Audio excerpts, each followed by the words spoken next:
മറ്റൊരു വീഡിയോയിലേക്ക് എല്ലാവർക്കും സ്വാഗതം. ഇന്ന് ഞങ്ങൾ പോകുന്നത് കെറിയിലേക്കാണ്. ഭയങ്കര ബ്യൂട്ടിഫുൾ ആയിട്ടുള്ള ഒരു പ്ലേസ് ആണ് കേട്ടോ. അപ്പോൾ നിങ്ങൾക്ക് എല്ലാവർക്കും ഈ വീഡിയോ ഇഷ്ടപ്പെടുമെന്ന് വിചാരിക്കുന്നു. അപ്പോൾ നമുക്ക് യാത്ര തുടങ്ങുകയാണ്. അങ്ങനെ ഞങ്ങൾ കൗണ്ടി കെറിയിലേക്കുള്ള യാത്ര തുടങ്ങിയിരിക്കുകയാണ്. ഇവിടെ ഇപ്പം രാവിലെ 6:30 ആയിട്ടേ ഉള്ളൂ. വലിയ ട്രാഫിക്കൊന്നുമില്ല. ഞങ്ങൾ ഫസ്റ്റ് പോകുന്നത് കിലാനി എന്നുള്ളൊരു പ്ലേസിലേക്കാണ്. അവിടത്തേക്ക് കാണിക്കുന്നത് ഇപ്പോൾ ഒരു കറക്റ്റ് ഒരു 3.5 മണിക്കൂർ ഡ്രൈവ് കാണിക്കുന്നുണ്ട്. നല്ല ലോങ് ഡ്രൈവ് തന്നെയാണ്. പിള്ളേരൊക്കെ സുഖമായിട്ട് ബാക്കിൽ കിടന്ന് ഉറങ്ങുന്നുണ്ട് കേട്ടോ. ഞങ്ങൾ കിലാനി നാഷണൽ പാർക്കിലേക്ക് കയറാൻ പോവുകയാണ്. നമ്മൾ വേറൊരു സൈഡിൽ കൊണ്ട് പാർക്ക് ചെയ്തായിരുന്നു. അപ്പോൾ അവിടെ ഹോഴ്സ് റൈഡിംഗ് ഒക്കെ ഉണ്ടെന്ന് പറഞ്ഞായിരുന്നു. പിന്നെ അതുകൊണ്ട് അവിടെ ഹോഴ്സ് റൈഡിങ് ഞങ്ങൾ പ്രൈസൊക്കെ ചോദിച്ചായിരുന്നു കേട്ടോ. 80 euro എന്ന് പറഞ്ഞു. ഞങ്ങൾ ഓർത്തു എന്നാൽ ഈ വഴി ഇപ്പുറം വഴി വരാമെന്ന് ഓർത്തു. ഇവിടെ വീട്ടിലേക്ക് കയറുക.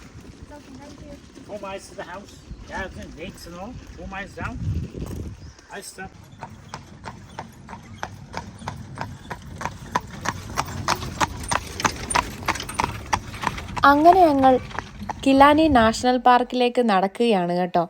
പക്ഷേ ഇവിടെ കുറേ നടക്കാനുണ്ടെന്ന് കേട്ടപ്പോൾ ഇസക്കുട്ടിയുടെ പ്ലാൻ അങ്ങ് മാറി. ഇസക്കുട്ടിക്ക് ഡിങ്കിൾ അക്വേറിയത്തിലേക്ക് പോകണമെന്ന് വാശി പിടിച്ചു. ഇവിടുന്ന് ഡിങ്കിൾ അക്വേറിയത്തിലേക്ക് പോകാൻ 1.5 hours ഉണ്ട് കേട്ടോ.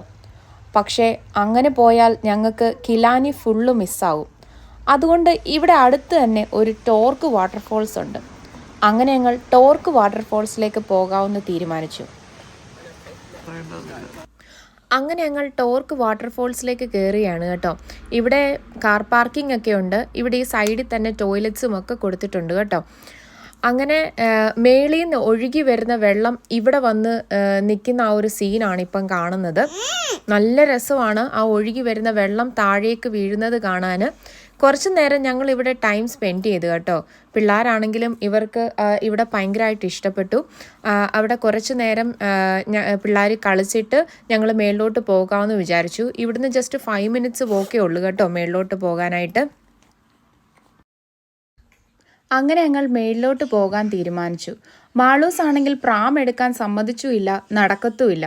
മാളൂസിനെ എടുക്കണം എന്നുള്ള വാശി പിടിക്കുകയാണ്. ഒരു പീസ്ഫുൾ ഫോറസ്റ്റ് വോക്ക് തന്നെയാണ് കേട്ടോ ഇത്. മേളിൽ നിന്ന് ഒഴുകി വരുന്ന വെള്ളം ഈ സൈഡിൽ കൂടെ പോകുന്നത് കാണാൻ നല്ല ഭംഗിയാണ്. ഞങ്ങളെ കൂടാതെ ഒരുപാട് ആൾക്കാർ ടോർക്ക് വാട്ടർഫോൾസ് കാണാൻ അന്ന് അവിടെ എത്തിയിട്ടുണ്ടായിരുന്നു. കൗണ്ടി കെറിയിൽ പോയാൽ ടോർക്ക് വാട്ടർഫോൾസ് ആരും സ്കിപ്പാക്കല്ലേ. ഒരു പെർഫെക്റ്റ് കാം നേച്ചർ വോക്ക് തന്നെയാണിത്. നമുക്ക് കുറേ ഫോട്ടോസും വീഡിയോസും ഒക്കെ എടുക്കാം. ഒരു പീസ്ഫുൾ ഐറിഷ് വൈബ് എന്ന് തന്നെ പറയാം.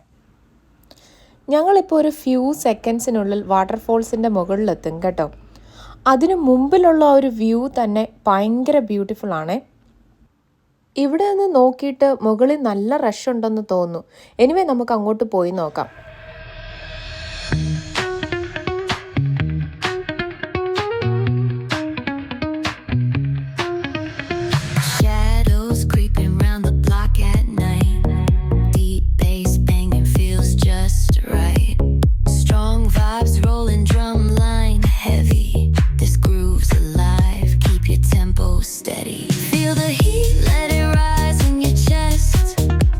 ഒരു വാട്ടർഫോൾസ് കണ്ടതിന് ശേഷം ഞങ്ങൾ ഇവിടുന്ന് തിരിച്ചു പോവുകയാണ്. ഞങ്ങളുടെ അടുത്ത ഡെസ്റ്റിനേഷൻ എന്ന് പറയുന്നത് ഡിങ്കിൾ ഓഷ്യൻ വേൾഡ് അക്വേറിയം ആണ്. അപ്പോൾ ഇവിടുന്ന് അങ്ങോട്ട് പോകാനായിട്ട് 1.5 hours ഡ്രൈവ് ഉണ്ട്. ഇവിടെ വേറെ കുറേ കാഴ്ചകളും ഉണ്ട് കേട്ടോ കാണാൻ. ലേഡീസ് വ്യൂ അങ്ങനെ കുറേ കാര്യങ്ങളുണ്ട് കിലാനി തന്നെ കാണാൻ. പക്ഷെ ഞങ്ങൾക്ക് അതൊക്കെ മിസ്സാവുമെന്ന് തോന്നുന്നു. ഞങ്ങൾ ഡിങ്കിൾ ഓഷ്യൻ വേൾഡിലേക്ക് പോവുകയാണ്. സോ ഞങ്ങളുടെ അടുത്ത വീഡിയോയിൽ ഡിങ്കിൾ ഓഷ്യൻ വേൾഡ് അക്വേറിയത്തിൻ്റെ വീഡിയോയുമായിട്ട് ഞങ്ങൾ വരുന്നതായിരിക്കും. So stay tuned. ബൈ.